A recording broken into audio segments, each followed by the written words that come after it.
Okay, hi, I'm Maria Tabane, and in this little class we're going to be covering some different airstream mechanisms for the production of consonants. Most consonants are produced with what's called a pulmonic egressive airstream mechanism, and in this class we're going to be covering what's called a glottalic egressive and a glottalic ingressive mechanism, but those sounds are more commonly known as ejectives and implosives. Okay, so most consonants in most languages of the world, most of the time, almost always really, are produced with a pulmonic egressive airstream mechanism. What that means is pulmonic from the lungs. Okay, egressive means the air is flowing outwards. I know that sounds obvious, but you can actually have a pulmonic ingressive airstream mechanism, and that's where the air flows in very briefly.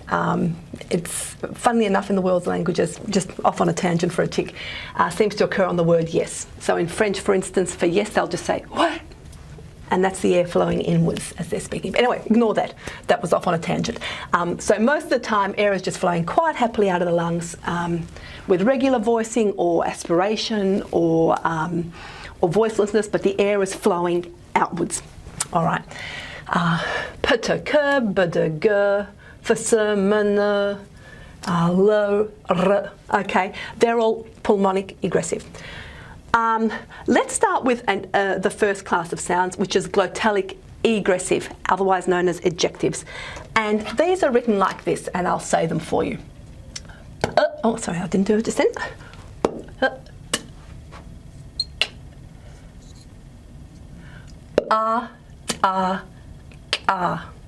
Okay, there's a little apostrophe after them. All right, so I'm hoping you're going to be able to see my throat nice and well there. I'm not sure if you can see, and if you can do these sounds, it's really well worth your while standing in front of the mirror and doing them and watching your throat. I'm hoping you'll see my larynx move upwards.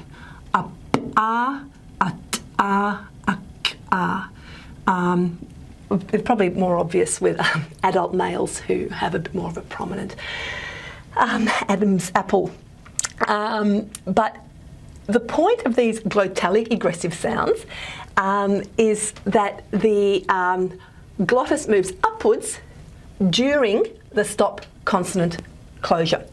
So what happens is the glottis is closed. I'm going to try and do a little diagram here. Let me maybe move these a little bit over. So I never space things very well. This board isn't as large as I'd like it to be. But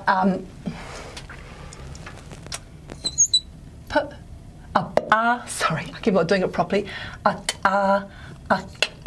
Okay, and they might sound a little bit like beatboxing sounds to some of you who are familiar with that style of music. And so what happens is we have a closure at, let's just say, the lips.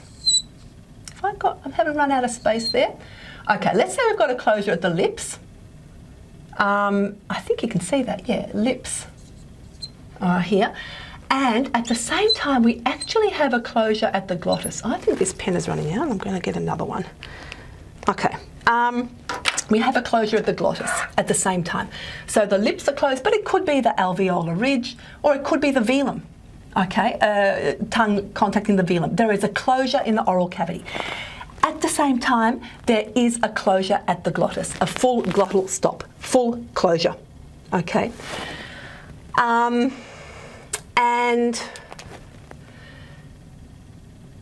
And these are our little air molecules, okay, inside our oral cavity. All right. And what happens is the glottis closes and the lips are closed, and then the glottis moves upwards. Okay, the glottis moves upwards. So what happens is, I'm going to rub this out. Okay. The glottis moves upwards, so our tube between the glottis and the lips is shortened. And so these little air molecules, Okay, I've counted 7 of them now. They need to move into this tube. Okay, they've been squished. The air molecules have been squished into this tube. Okay. So then what happens when we release our closure at the lips or at the alveolar ridge or at the velum? These air molecules, because they're squished, the pressure in here is greater than the pressure outside the lips, outside in the real world. Okay, so the pressure inside the oral cavity is higher than the pressure outside. And so these little air molecules rush outwards, and that gives the popping sound that is characteristic. Up, ah, okay. So many of you might be able to do these sounds on their own, and you just need to practice saying them. Up, ah, in front of vowels. Ip, e, it, e, ik, e. Up, oo, ut, oo, uk, oo. Okay, uk, oo, uk, uk, oo. That's an odd one. Okay, I think I said that right. Hope I did. Now, if you can't intuitively just copy doing those sounds, how do you create them? Well, the clue lies in this glottis business here. Okay, so you do need to think of it as being like up, okay, up, and you sort of need to feel. See if you can feel your up, I'm not doing it right. Gosh, I hope I'm doing it right. Yeah, and you need to try fingers on the throat. See if you can feel the larynx a bit lower to start with. And then try raising that larynx, actually consciously raising it. To get that sensation of raising the larynx, it doesn't hurt to do some oh,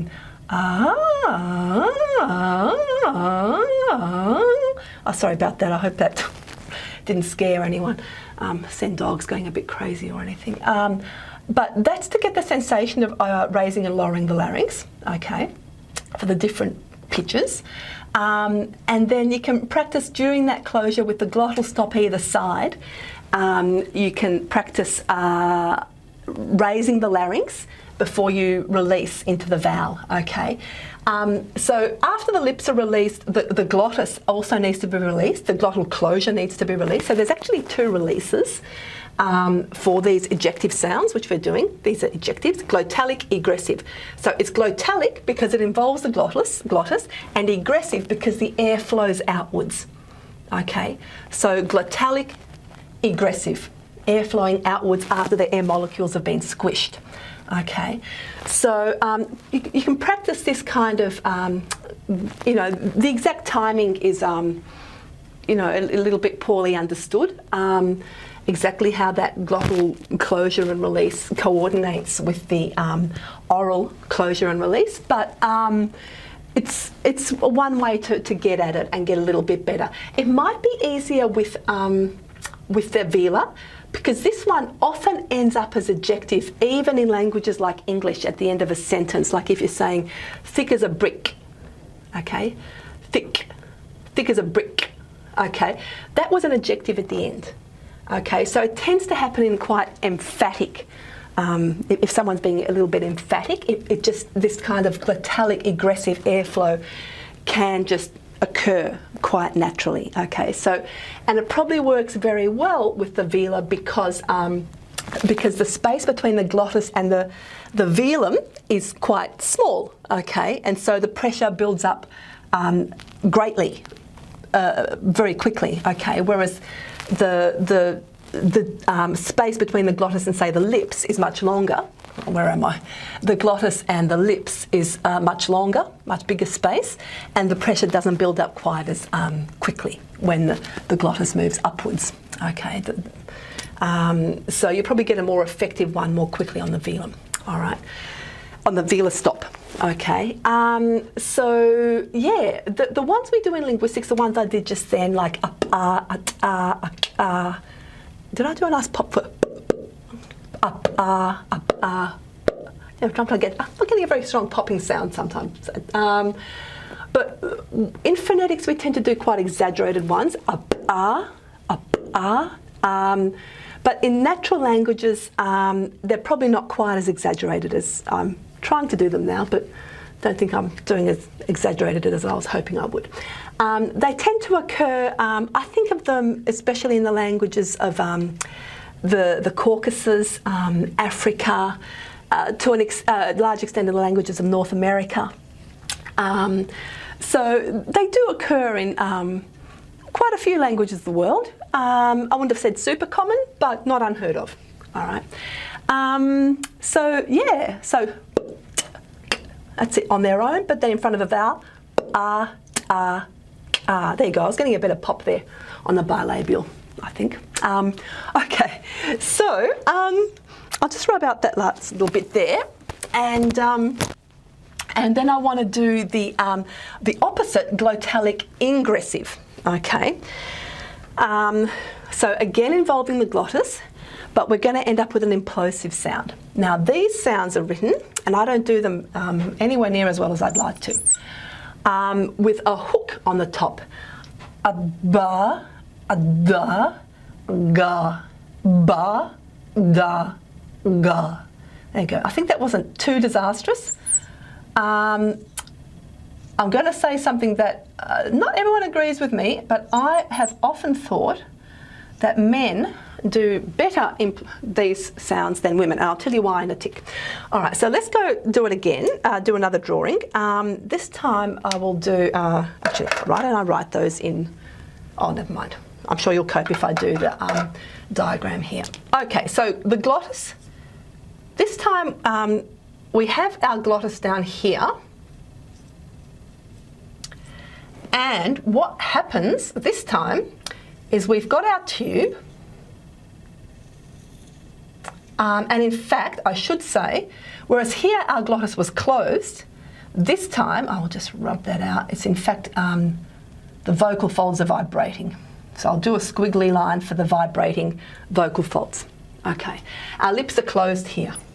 All right, or our lips are closed, or it could be an alveolar closure, or it could be a velar closure. Okay, and here's our little air molecules, okay? And here's, they're happy, they're at normal air pressure at the moment, okay? Same air pressure as is outside. Okay, what happens in an implosive, glottalic ingressive? A ba, a ga, a da, ga. Maybe I'll do a bit better on this. Ga, da, ga, ba. I don't even know what to do. Ga, da, ba. Okay. What happens is the larynx, let's say the glottis, I mean we use the terms a bit interchangeably in linguistics, which is a bit naughty. So the glottis is the space between the vocal folds, but the larynx is all the structures, everything that's around there, and there's a lot, okay. The larynx or the glottis moves downwards, okay. Now what happens if this moves downwards? I'll just rub that out. Oops, no, I forgot again to, it's still vibrating. Still vibrating. What happens then, our little air molecules are what we call rarefied, okay? The air is rarefied.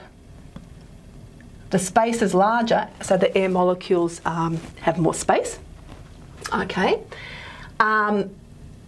Compared to outside in the real world, all right? So what happens then is when we release our supralaryngeal closure, either at the lips or the alveolar ridge or the velum.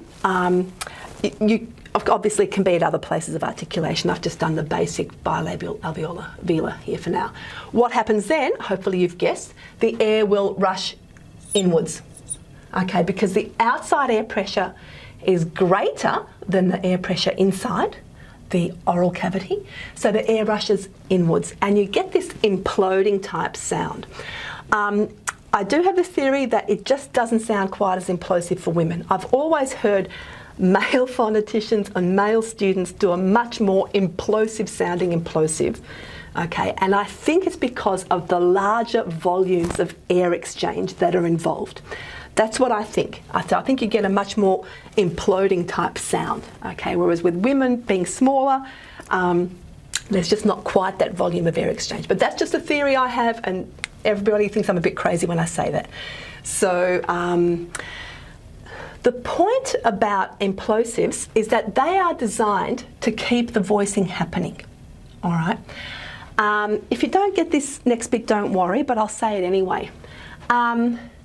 Because voicing relies on the air pressure below the glottis being greater than the air pressure above the glottis, if you have a closure in the oral cavity, pretty quickly the air pressure below the glottis becomes the same as the pressure above the glottis. Okay, that can happen pretty quickly.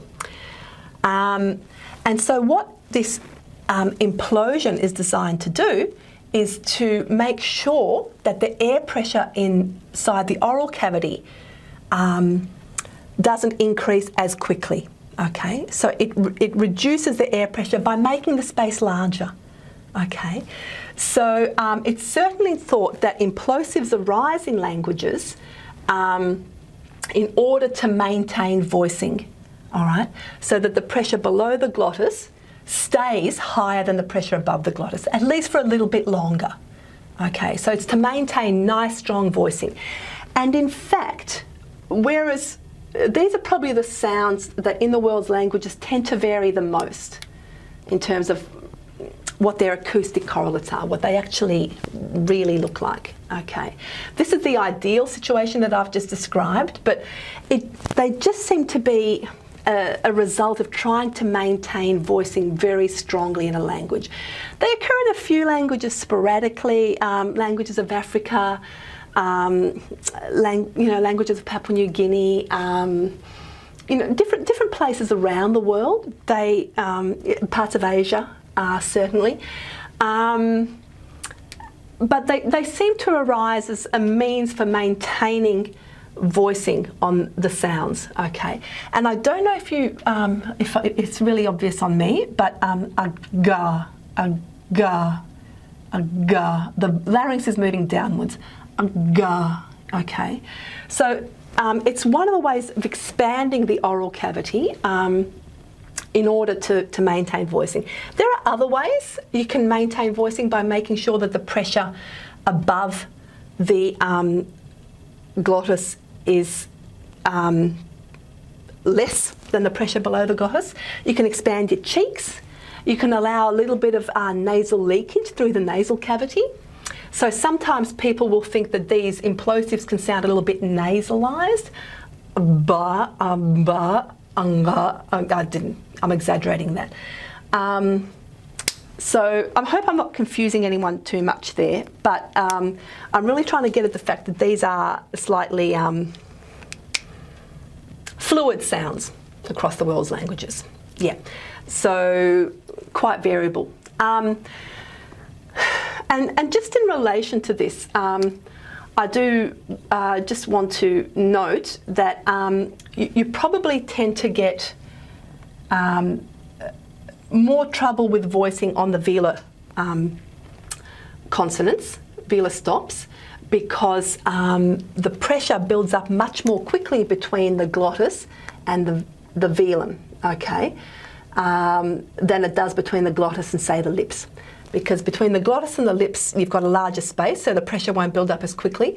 But between the glottis and the velum, okay, and the velar, the soft palate, the pressure will build up much more quickly. So usually you tend to have trouble on voicing, especially at the velar place of articulation.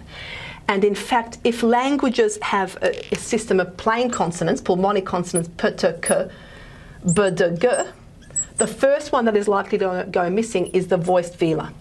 Okay, because it's hard to maintain voicing at that place of articulation because the pressure builds up so quickly above the glottis in that small space between the larynx and the soft palate.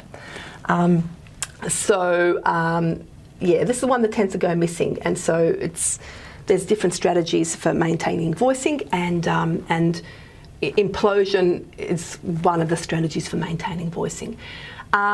Really, it's been suggested that voiceless implosives exist. I think that's really quite controversial. Usually we think of implosives and the glottalic ingressive airstream mechanism, as being for making sure that voicing is maintained. So it's all about the voicing, all about the squiggly line here, and making sure that that happens quite happily. Yeah, so that's what an implosive is. It's glottalic ingressive. So the glottis or the larynx is involved in lowering ga, ga, ga.